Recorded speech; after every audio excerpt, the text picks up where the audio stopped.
Getting the Montana wolf trapper Paul Lanzac himself to sign this western pale heavy beaver we got from him, and it's not anything like our beaver, that's for sure. No, it's a little bit different. We're over here at Alabama at a Happy Hollow sports show. Yep. Finally get to meet the man himself. I know it. Yeah. Gonna have fun today. Well, my name's Paul Lanzac, and I've trapped now. This will be coming up to be 48 years. Trapped when I started in Wisconsin. I never thought I'd take it to this level, or I don't even know if there's a level or whatever. But I've done a lot of stuff with it. 11 states. Added another state to it last winter. Trapped pine marten up in Idaho along the Canadian line, and if you watch the show, you'll see that. It's just it was beautiful up there. That was a trap line I didn't want to leave. I mean, it really was beautiful. It was really nice. 7,000 feet, 7 feet of snow. Caught marten like 80 yards from the Canadian line. It was just absolutely gorgeous. I looked at we got done filming that when I looked at my producer. I'm like, what do you think, Matt? And he goes, shh. And he films for White Horseman, and up in the Kodiak, and he goes, 8 years. He goes, this is the best episode ever. Well, it just felt really good. So I can't wait to see that one come out. But without saying anything, what happened is pretty good. But anyways, I teach Trappers College. I encourage people to support the FTA, the NTA, your state and local organizations, and if you get a chance to go to Trappers College, it's absolutely worth it. I went there in 2010, and it changed my whole outlook on everything. I was a 20 coyote a year guy. I trapped back east here, and I've trapped Alabama, and then Trappers College, come back out of that. It was 100 coyotes a year, But what I'm going to talk about a little bit is kind of my transition from being an eastern trapper to a western trapper, and there is a big difference, and it's hard sometimes to explain what the difference is, but I'm going to try to explain. Turn it back on. But so he's teaching the class. Smell that, and you got to be careful. I'm trapping for the Myers Ranch on Helmsville, Montana, and lady says, hey, she goes, I got on camera, she showed me all these videos. Man, these wolves are coming up, they're smelling this rock all the time. You looking at the videos, I'm like, they're stepping in the same spot. Yeah, they're stepping in the same spot and smelling that. This is gonna be great. Trap here, get the trap there, trap there, all these rocks and everything. Oh, I can't wait, man. Oh, these guys, when they come through, they're done. They're done. Well, before I left, I went and put a little, I think it was Violator 7 down. Oh, that's gonna, they can't resist that, you know what I mean? Wolves came in, slammed on the brakes 30 yards up there. I mean, slammed on the brakes. You can see the little tracks in the snow where they skid to a stop, make a big loop around it, up the mountain, come down, and then off. I'm like, Leanne, I said, I don't know why they did that. She's like, yeah, the government trapper always traps wolves there. I'm like, you didn't tell me that, you know what I mean? And I said, well, what I did then is I put the lure there that wasn't there before. And so it's just red flags. No, he ain't going in there now. I should have put nothing. So now when I find a good urine post, I don't even put urine on it. If I find a really, really good urine post with wolves, I don't add nothing more to it. I let that urine post be what it is. So you're saying when the dog pegs it out, then that's when you put it down? What? Yeah. So when the for dog wolves. pegs it out, you don't add to it, you just put it down. Good tips I there. have more refusal on adding stuff. Yes. Yeah. Indiana, Ohio, Wisconsin. I trapped a lot in the east. So this is the changes I've made on my coyote sets. Okay. And the reason is really can't do a lot of dirt holes.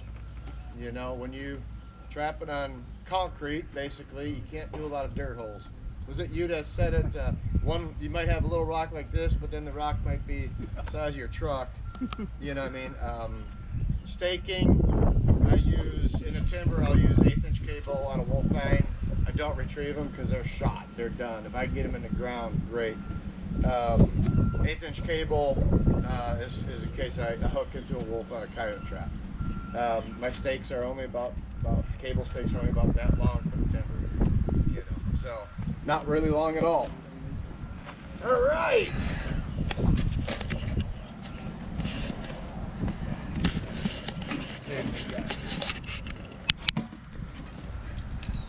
Cool.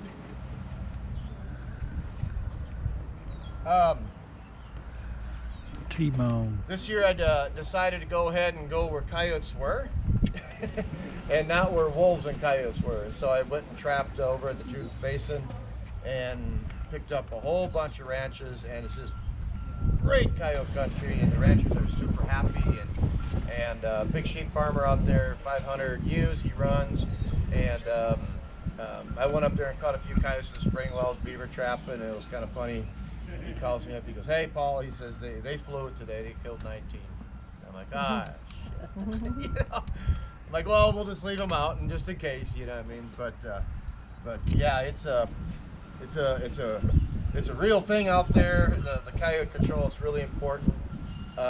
With the fur prices down, there's a lot of opportunity right now to go ahead and put up some big numbers. You guys are probably seeing some really big numbers of coyotes guys are getting this year on like social media and stuff like that, and the coyotes out there are kind of like coon here, you know, they're thick, and what happens when they get overpopulated like that, how many of y'all have more than one dog?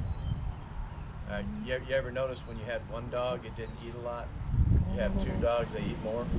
It's competition, and the same thing goes with coyotes. You know, they kind of let their guard down a little bit, and when there's a lot of coyotes, they're easier to get caught. So I laugh at like bait makers and all that. They'll send stuff out to be tested. You know, hey, I'm going to send you a pint of bait, pint of lure, whatever. Go ahead and test it for me. They send it out to the guys that are catching hundreds of coyotes. Those guys are trapped in areas where the coyotes just dive into the holes. You know, send it out to a guy that you know, only has a few coyotes to go ahead and catch when there is no competition. That coyote's really nervous, you know. So yeah. Anyway, that's my thought on that. So didn't have T-bone. I forgot to bring one from the house, you know. But that was in the back of your truck. Yeah. One of your chicken legs. Wing bone. But so we're going to use that as an example. So I ran T-bones up in the timber, and minimal success with T-bones up in the timber. Where I live in the mountains, we have thermals. At night, wind comes down. It can be dead solid quiet. I don't get a lot of wind in northwest Montana. When the sun starts going down, the wind comes down the mountain. In the morning, the wind goes up the mountain. Okay, and then if we do have a little bit of a wind during the day, it swirls.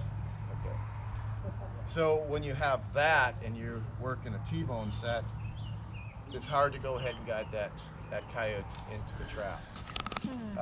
So I have minimal success with the T-bone in the timber, but when it comes to, then I've of course over there in that open country, it's a prevailing wind. It's a lot of wind. It's really windy. You know, I don't know if you ever heard of Judith Gap, but I'm not in Judith Gap. I'm in Judith Basin where I'm trapping, but Judith Gap, it blows all the time. I mean, 60-mile-an-hour sustained. I mean, and it's just non-stop windy. You get a call. This is really unknown to be. Is that where you had all the beavers? Yeah. On the YouTube channel? Yeah. There was days I couldn't even film. Yeah. You know. So there, what I'm trying to say is there, it was really easy to run a T-bone set because the wind was always going basically in the same direction, and so wind is at my face all the time. T-bone would go there, and then the trap would go here. And so for you new guys or whatever, I'm going to show you how I bed a trap. That's a hammer. That is a hammer. So. That's why we asked you having this red dirt where you come from. What's that? That's why we asked you having this red dirt where you come from. Yeah. You need a hammer here like that. Right? My shoulder said no. I just use one of the little hedgehogs. You know, it's about the same thing. It's just got that little spoon on the end. You can twist a hole.